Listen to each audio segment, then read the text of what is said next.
up above the. Welcome back. Bhoochi 3D అంటూ వర్మ మళ్ళీ మనని భయపెట్టడానికి సిద్ధమయ్యారు. వర్మ ఎన్టీవీ స్టూడియోలో ఉన్నారు. వారితో మాట్లాడడానికి కిషోర్ ఫ్రమ్ బెంగళూరు. కిషోర్ మాట్లాడండి. Sir good afternoon sir. Varma గారు గుడ్ ఆఫ్టర్నూన్ అండి. Hello hello sir. వర్మ గారు good morning sir. Good morning అండి. సార్ యాక్చువల్లీ నేను మీ సినిమాలన్నీ చూసాను సార్. శివ, హిందీ మూవీస్ కొని. ఓకే సార్ యాక్చువల్లీ జస్ట్ ఒక బేసిక్ క్వశ్చన్. లైక్ యాక్చువల్లీ మీరు కొన్ని సినిమాలు లవ్ స్టోరీలు తీశారు, తర్వాత సడన్ గా అన్ని ఇంకా ఈ హర్రర్ మూవీస్ లోకి వచ్చేసారు.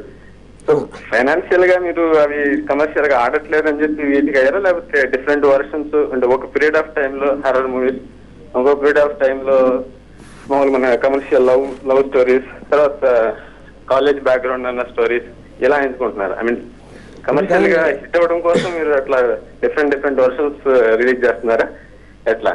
ఏ సినిమా కూడా సినిమా టైప్ మూలాన కమర్షియల్ గా ఆడదండి. ఆ సినిమా బాగుంటేనే ఆడుతుంది. కానీ హారర్ సినిమా అయినా, లవ్ స్టోరీ అయినా, లేకపోతే ఇంకే సినిమా అయినా మరి కొన్ని టైప్ సినిమాలే ఆడతాయని మీరు ఎందుకు అనుకుంటున్నారు నాకు అర్థం కావట్లా. రైట్. నెక్స్ట్ నర్సీపట్నం నుంచి లావణ్య గారు మాట్లాడండి వర్మ గారితో. హలో హలో అండి. Hi sir. హాయ్. మీ మూవీస్ అన్ని చూసాను, చాలా. ఓ థ్యాంక్స్ అండి. I wanted to make straight Telugu movies sir.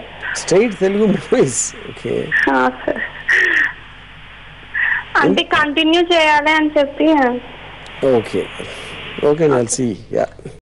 మీ తరపు నేను కూడా అడుగుతా లావణ్య గారు. సో రెడ్డి గారు పోయారు, నెక్స్ట్ సినిమా అవ్వచ్చా స్ట్రైట్ తెలుగు మూవీ వర్మ గారి మీద?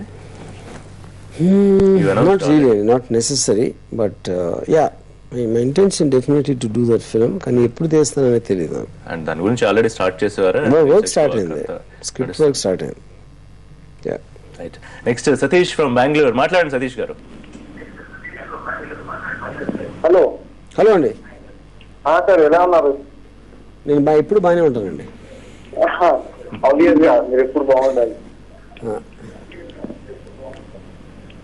చెప్పండి.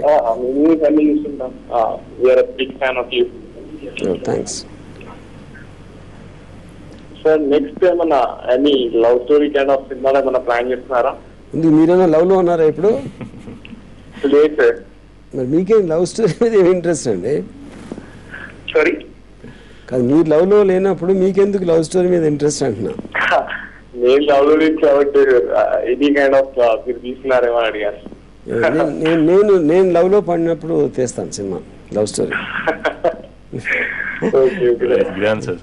నెక్స్ట్ వర్మ గారు. వర్మ ట్రెండ్ సెట్టింగ్ మూవీస్ తీశారు, చాలా సో మెనీ అవార్డ్స్. అయితే ఒక మాట వినిపిస్తుంది బయట ఈ మధ్య, ఎందుకు వర్మ మళ్ళీ సక్సెస్ లో కొట్టలేకపోతున్నారు అని. వాళ్ళకి ఏమైనా ఒక సమాధానం చెప్తారా, లేకపోతే ఒక రీజన్ ఏమైనా వెతికే ప్రయత్నం చేద్దాం? కానీ ఇప్పుడు అంటే ఒక కామెంట్ ఏంటంటే సక్సెస్ ఎందుకు అవ్వట్లేదు అంటే, ఎందుకు అవ్వట్లేదు అని తెలిస్తే ఎందుకు తీయను. So I can't answer for that question.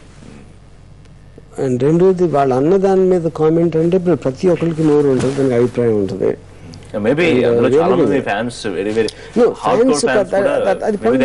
Whether they are fans or they are my detractors, that doesn't make any difference. ఇందాక ఒక ఆన్సర్ ఇచ్చాను మీకు ఇదే ప్రోగ్రాంలో. ఇప్పుడు నేను ఒక యావరేజ్ వ్యూవర్ 2 hours తను స్పెండ్ చేస్తాను చూడటానికి సినిమా. నేను at least 1 year 6 months to 1 year నేను స్పెండ్ చేస్తున్నాను. అంత టైం స్పెండ్ చేసి మంచి బాగుండని సినిమా తీయడం నా ఉద్దేశం అవ్వదు కదా. సో నాకు ముందే తెలిస్తే అది బాగుండదని నేను తీయను కదా. So I think it's a meaningless question అది. చాలా కైండ్స్ ఆఫ్ మూవీస్ ఎక్స్పెక్ట్ చేస్తున్నారు. కొంతమంది గ్యాంగ్స్టర్ టైప్ మూవీస్ అడిగారు, కొంతమంది లవ్ స్టోరీస్ అడుగుతున్నారు. వాళ్ళు ఏమన్నా సరే మీకోసం మీరు సినిమాలు తీసుకుంటారు, నచ్చిన వాళ్ళు చూస్తారు, ఇది జనరల్ గా మీరు చెప్తూ ఉంటారు. సో లవ్ స్టోరీ ఒకటి ఏమైనా ప్లాన్ చేసే ఛాన్స్ ఏమైనా ఉందా? నేను లవ్ స్టోరీ ఎప్పుడు లవ్ లో పడితే తీస్తానండి. ఇప్పుడు లవ్ లో పడే టైం లేదు నాకు. So most probably I might not. అలాగే మ్యూజికల్ హిట్స్ వర్మ గారు, శివ కానీ, రంగీలా కానీ, ఇంకా సో మెనీ ఆఫ్ దెమ్. మళ్ళీ ఒక మంచి మ్యూజికల్ బ్లాక్ బస్టర్ ఏమన్నా ఎక్స్పెక్ట్? కానీ మంచి మ్యూజికల్ బ్లాక్ బస్టర్ నా జేబులో ఉండదు కదా, తీసి ఇచ్చేటప్పుడు. Any genre eventually at the end of the day దాంట్లో కొన్ని ఒక ఇన్స్పిరేషనల్ థింగ్స్, ఒక పర్టికులర్ యూనిక్నెస్, స్టోరీ ఎలిమెంట్ అవ్వచ్చు, లేకపోతే ఒక సినిమాటిక్ ట్రీట్మెంట్ అవ్వచ్చు, లేకపోతే కైండ్ ఆఫ్ మ్యూజిక్ అది వచ్చినప్పుడు డెఫినెట్గా చేస్తాను. But right now it's not on the top of my head. So wait చేయొచ్చు ఫ్యాన్స్. రైట్. సందీప్ చౌతా గురించి వర్మ గారు చాలా కాలం తర్వాత అనుకుంటా ఆయన మళ్ళీ దీనికి సంబంధించి చేశారు బ్యాక్గ్రౌండ్ వర్క్, దాని గురించి. సందీప్ ఈజ్ ఆబ్వియస్లీ నాకు సత్య టైం నుంచి అసోసియేషన్ ఉంది సందీప్తో, మస్త్ అని, and he's done a very good score for Bhoochi. అట్లాగే ఎక్కువ ఉండదు బ్యాక్గ్రౌండ్ స్కోర్, చాలా మటుకు సౌండ్ ఎఫెక్ట్స్ మొత్తం ఆల్మోస్ట్ నియర్లీ సినిమాలో 10 నిమిషాల వరకు అసలు ఈ మాత్రం మ్యూజిక్ డైలాగ్ లేకుండా ఉన్న సీన్స్ ఉన్నాయి సినిమాలో. సైలెంట్ గానే భయపెట్టారు. సైలెంట్ గానే. తర్వాత మనీషా గురించి, మనీషాకి మీరు ఫ్యాన్ అని కూడా చెప్పారు. సో ఎట్లా అనిపించింది working? Of course very exciting. Company తర్వాత ఇదే నేను మళ్ళీ కలిసి చేయడం. సో మళ్ళీ ఇందాక క్వశ్చన్ అడుగుతున్నాను, దాని నుంచి ఒక ఆన్సర్ కావాలి. తెలుగులో ఇప్పుడు మీరు ఎప్పుడో చెప్పినట్టు గుర్తు, తెలుగులో చేస్తే ఎన్టీఆర్ తో చేయాలి అని ఉంది అని ఒక్కసారి. కాదు, ఏదైనా ఐడియా అండి ఆ టైంలో అప్పుడున్న దాన్ని బట్టి. సో ఇప్పుడు నాకు హిందీలో ఇందాక నేను చెప్పినట్టు నా commitments what ever films I'm doing అవి అవ్వటానికి నాకు అట్లీస్ట్ నియర్లీ 1.5 years అవుతుంది. దాని తర్వాత I will be able to understand what to do అనేది. బట్ రైట్ నో నాకు ఒక పర్టికులర్ ప్రాజెక్ట్ అనేది తెలుగులో నా టాప్ ఆఫ్ మైండ్ లేదు. అంటే ఇప్పుడు కొత్త జనరేషన్ వచ్చేసింది, మహేష్ బాబు, రామ్ చరణ్, బన్నీ, రామ్, చాలా మంది. వీళ్ళని చూస్తే ఎస్ వీళ్ళతో ఒక మూవీ చెయ్యాలి అని ఒక థాట్. ఒక స్టార్ తో సినిమా చెయ్యాలి అనే దాంతో ఎప్పుడు నేను సినిమా తీయలేదు మొత్తం కెరియర్లోనే.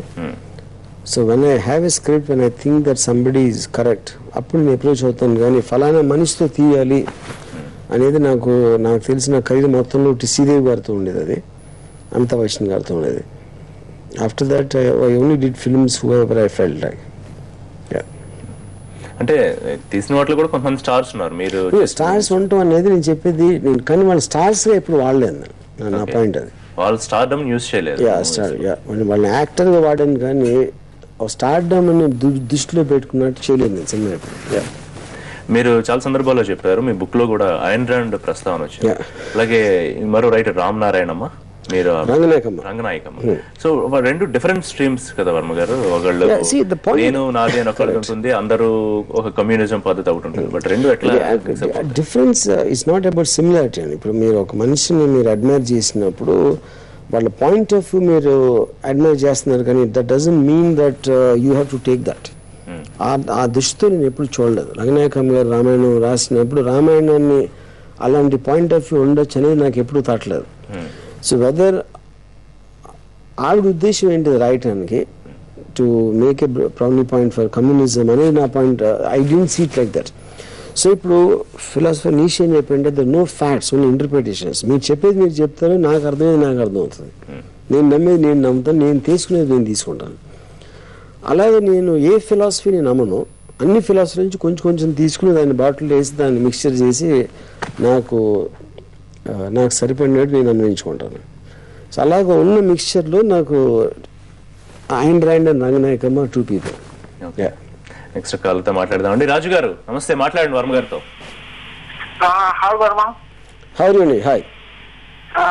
Actually long time. So sir ఒక చిన్న యాక్చువల్లీ ఒకటి చెప్పాలి. సో దీస్ థింగ్స్ కాంట్రవర్సీ అవన్నీ పక్కన పెడితే, actually me flavour of music, Ilaiyaraaja flavour అవన్నీ మిస్ అవుతున్నాం సార్ రియల్లీ. ఓకే.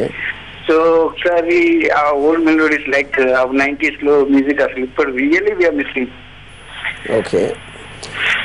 ఇప్పుడు వస్తున్న ఈ మ్యూజిక్ కాకుండా అలాంటి మ్యూజిక్ తో ఏదైనా లవ్ స్టోరీ కానీ హారర్ మూవీ కానీ. అందరూ లవ్ స్టోరీ మీద పడ్డారండి వాళ్ళ. నాకు అర్థం, నేనేమో రేపు నుంచి బూచి 3D హారర్ సినిమా తీసుకొస్తే మీరందరూ లవ్ స్టోరీ తీయమంటారేంటండి నన్ను? ఫస్ట్ ఆఫ్ ఆల్ నేను లాస్ట్ ఒక లవ్ స్టోరీ తీసాను, ప్రేమ కథ. అది మీరు అందరూ కలిసి దాన్ని ఫ్లాప్ చేశారు. దాని తర్వాత మళ్ళీ నేను లవ్ స్టోరీ తీయమంటే అలా అదే పాయింట్, అదే చెప్తున్నా. మరి అప్పుడు నేను ఆల్రెడీ ఫెయిల్ అయ్యి మళ్ళీ నేను ఎందుకు తీయమంటున్నారు అంటున్నా లవ్ స్టోరీ. నేను అలా కాదు, ఒక కాన్సెప్ట్ ఏదో ఒక కాన్సెప్ట్ తీసుకొని బట్ మంచి ఫ్లేవర్ 90s ఫ్లేవర్ మ్యూజిక్ తీసుకొని చేయండి తెలుగులో అని. ఓకే, మీ సలహాకి చాలా థ్యాంక్స్ అండి. నాకు ఇంతవరకు తట్టలేదు, నేను డెఫినెట్ గా చేస్తాను. సో మీరు చెప్పినట్టు మీరు మళ్ళీ లవ్ లో ఉండాలి, మంచి లవ్ స్టోరీ తీయాలి, దట్ విత్ ఇళయరాజా మ్యూజిక్ అని ఫ్యాన్స్ అందరూ అడుగుతున్నారు. సో ఏమన్నా ఆలోచిస్తారా? అందరూ సడన్ గా లవ్ స్టోరీ ఎందుకు పడ్డారు అనేది ఓకే రైట్. ఇంకా ఈ మూవీలో మధుశాలిని కూడా యాక్ట్ చేసింది, తన గురించి చెప్పండి. షీఈస్ వెరీ ప్రామిసింగ్ యాక్ట్రెస్ అండి. Had some department negative role చేసింది అండ్ ఇందులో పాజిటివ్ వచ్చేసి షీఈస్ ప్లేయింగ్ చక్రవర్తిస్ సిస్టర్. ఒక కాలర్ ఉన్నారండి గుంటూరు నుంచి, బాబు గారు మాట్లాడండి. వర్మ గారు నమస్తే అండి. నమస్తే అండి. ఇప్పుడు మనది టైటిల్ పెట్టారు కదా బూచి అని. బూచి అది మనలాగే ఉంటుందా, మామూలు బూచి రాకూడదండి?